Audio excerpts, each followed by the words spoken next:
మెదక్ జిల్లా చేగుంట మండలం అనంతసాగర్ గ్రామంలో సప్తగిరి కెమికల్ ఫ్యాక్టరీ వద్ద చుట్టుపక్కల ఉన్న రైతులు కంపెనీ వద్ద ధర్నా చేయడం జరిగింది. వారు మాట్లాడుతూ ఈ కంపెనీ వల్ల మా పంట పొలాలు ఫ్యాక్టరీ వ్యర్థ పదార్థాలను పంట పొలాలకు విడుదల చేయడం వల్ల పంట నష్టపోతుందని, దీంతో రైతులు కోటగిరి శ్రీకాంత్, రామస్వామి, మహేష్, భిక్షపతి, గుండయ్య, సంతోష్, రామస్వామి, ఆంజనేయులు, ఎల్లం, భాస్కర్ వారు మాట్లాడుతూ తమకు ఈ కంపెనీ వల్ల మాకు చర్మరోగాలు, పంట నష్టం జరుగుతుందని అన్నారు. తమకు ఇప్పటికైనా కంపెనీ యాజమాన్యం నష్టపరిహారం ఇవ్వాలని, లేకపోతే ఈ భూమి తీసుకొని ఎక్కడైనా తగిన భూమి ఇప్పించాలని వారు కోరారు.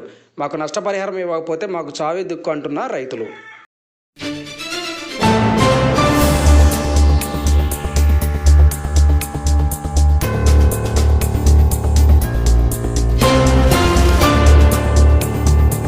వాళ్ళు చెత్త తీసుకుంటలేరు.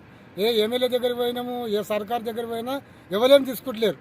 దీనివల్ల మాకు నష్టం అవుతుంది. మరి మేము రావన్నా మాకు ఏమైనా భూములు కొనిస్తాడా, లేకపోతే ఏం చేస్తాడు? మాకు ఈ భూమి వద్దనే మేము అబ్జాలు చేస్తున్నాం. అబ్జాలు చేసినా కానీ వాళ్ళు వింటలేరు.